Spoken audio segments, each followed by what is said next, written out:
네, 안녕하십니까. 이번 시간에는 계약금과 위약금에 대해서 말씀드리겠습니다.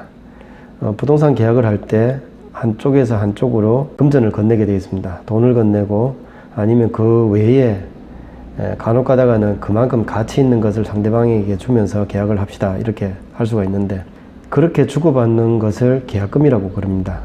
예전에 돈이 흔하지 않았다면 뭐 쌀을 주고받는다든지 다른 뭐 금덩이를 주고받는다든지 그럴 수도 있었을 건데, 그런 것을 계약금으로 볼 수가 있겠습니다. 요즘은 대부분 얼마의 돈을 주고받으면서 계약을 하게 되죠. 이 계약금은 민법에서 해약금으로 볼 수가 있습니다. 약속을 해제하고자 했을 때 그것을 막는 역할, 해약금으로 볼 수가 있고, 위약금이라는 것은 상대방과 약속을 했는데 그 약속을 어겼기 때문에 그에 대한 보상으로서 지급이 되는 돈으로 볼 수 있습니다. 약속을 어겼으니까 상대방에게 보상을 해준다. 위약금입니다. 계약금은 위약금이 될 수 있는 이런 규정은 어디에 나오느냐 하면, 우리나라의 민법에 보면 계약을 하고 나서 금전을 주고받았을 때, 그러니까 계약금을 주고받았을 때 그 계약이 상대방이 이행을 착수하기 전에는 그것을 줬는 쪽에서는 그것을 포기를 하고, 받았는 쪽에서는 배액을 상환을 하고 계약을 해제할 수 있다. 이런 규정이 있습니다. 그래서 계약이 일어나게 되면 민법을 따르게 되고, 계약금을 줬다면 계약금의 배액이라든지 아니면 그 금액을 포기함으로 해서 중도금이 있기 전까지는 계약을 해제할 수 있다. 이렇게 아시면 좋겠습니다. 그러면 중도금은 어떤 의미냐 하면, 계약이 서로 간에 이제 이행을 하도록 착수되는 입장이라서 계약금만 주고받았는 상황하고는 다르게 봅니다. 계약금은 언제든지 상대방이 배액을 준다든지 아니면 계약금을 포기함으로 해서 자신의 의사를 상대방에게 표현을 할 수가 있는데, 중도금은 이행이 착수가 됐다고 보기 때문에 한쪽의 일방적인 의사로서 계약을 해제 못하도록 그렇게 만들어 놨다고 보시면 되겠습니다. 계약금은 민법에서 위약금으로 보고 있고, 배액이나 본인이 건네는 입장에서는 그것을 포기함으로써 계약을 해제할 수가 있습니다.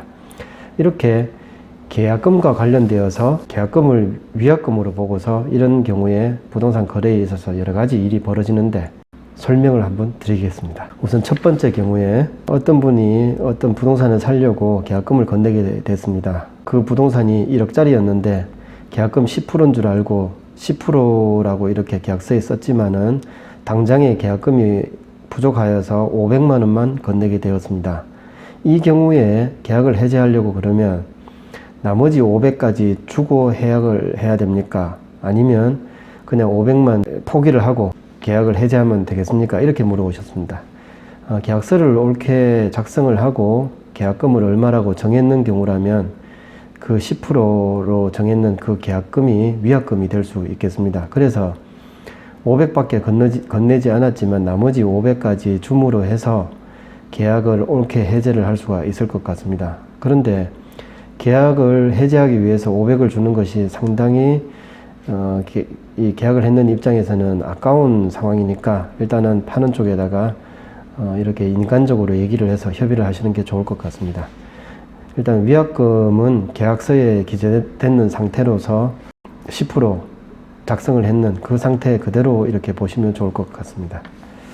적게 건넸다면 상대방은 그것을 이제 계약금, 위약금으로 보고 계약을 했다고 보게 되니까 거기에 맞춰서 위약금, 해약금을 지불을 하는 게 맞을 것 같습니다. 두 번째 질문으로, 집을 사기 위해서 어떤 이제 집을 파는 분한테 계약을 하면서 5천만 원을 건네게 됐습니다. 그런데 2주 후에 계약을 이행을 못 하겠다고 그 파는 사람이 연락이 왔습니다. 그러면 사는 입장에서는 어떤 행동을 해야 될까요? 이렇게 물어보셨는데, 그리고 이제 세금도 있습니까? 이렇게 물었습니다.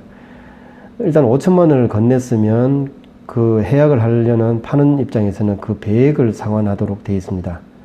그래서 1억 원을 건네면서 나는 이 계약을 이행을 못 하겠습니다. 계약을 해제합시다. 이렇게 해야 되는데, 그렇게 하지 않는다면 계약의 당사자인 살려고 했는 입장에서 5천만 원을 건네고 다른 여러 가지 일들을 벌였을 수 있으니까 그에 대한 손해를 보고 있을 수도 있으니까 파는 쪽에다가 뭐 내용 증명을 보낸다든지, 그 이후에도 여의치 않다면 심지어 이제 그 손해에 대해서 배상을 해달라고 소송까지도 할 수가 있겠죠. 그런데 그렇게 파는 입장에서 5천만 원을 받았는데 다시 그것을 내놓을 정도로 그 배액을 상환을 하면서 정해졌는 민법을 따르면서 해약을 할 경우라면 대부분 5천에 5천을 더해서 1억 원을 그냥 지급을 합니다. 근데 그것이 여의치 않아서 얼마라고 흥정을 할 수도 있겠지만 계약을 했는 입장에서는 계약서도 있고 그렇다면 1억 원을 주세요 이렇게 하는 게 맞습니다. 그리고 그 5천만 원, 1억 원을 받게 되면 5천만 원의 이익이 생겼는데 그것은 기타 소득으로 이렇게 나중에 그 세금 정산을 하실 수가 있다고 합니다. 세 번째 질문으로 계약금을 주게 되면 그 배액을 주고 계약을 해지한다든지 아니면 그것을 포기함으로써 해제를 하는 조항이 있습니까? 무슨 법이 있습니까? 이렇게 물어오셨는데 최초에 제가 설명드렸듯이 민법에 그렇게 규정이 되어 있습니다.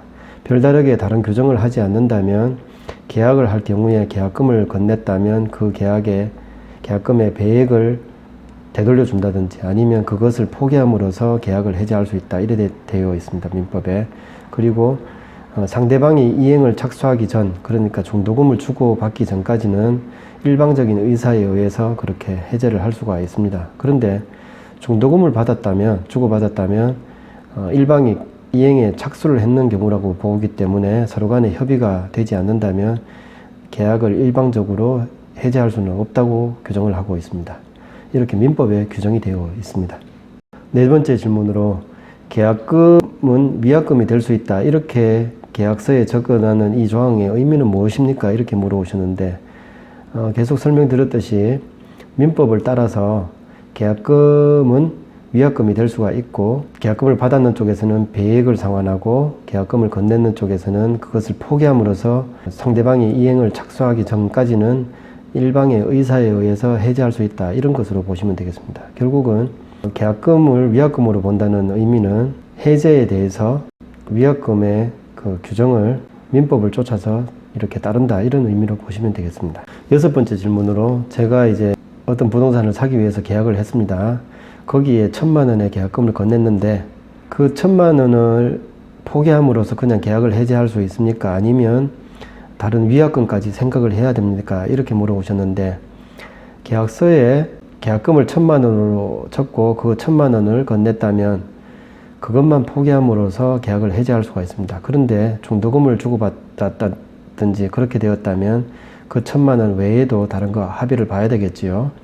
계약서에 표시가 되어 있는 그 금액만으로 충분합니다. 그 외에 다른 위약금까지는 걱정을 안 하셔도 되겠습니다. 일곱 번째 질문으로 계약을 하는데 계약금을 100만 원으로 하고 위약금은 200만 원으로 한다. 뭐 이런 조항으로 계약을 하게 되었습니다. 그러면 이때 계약금, 위약금은 얼마를 얘기를 해야 될까요? 이렇게 물어보셨는데 보통에 이제 별다른 얘기가 없었을 경우에는 계약서에 적었는 계약에 합의를 했던 계약금이 위약금이 되는데 그게 아니고 다르게 이제 위약금은 얼마를 한다 이렇게 협의를 했으면 계약금을 100만 원을 건넸더라도 위약금은 200만 원으로 한다 했으면 200만 원이 위약금이 되겠습니다.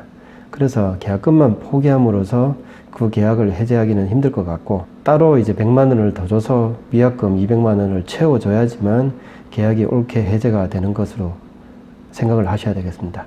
이렇게 계약금이 위약금과 동일시 되는 경우도 있지만 계약금이 위약금 전체가 되지 않는 경우도 있습니다. 오늘 이렇게 계약 시에 주고받는 계약금과 그 계약을 해지할 때 상대방에 대한 보상으로 주게 되는 배상으로 주게 되는 위약금에 대해서 알아봤습니다.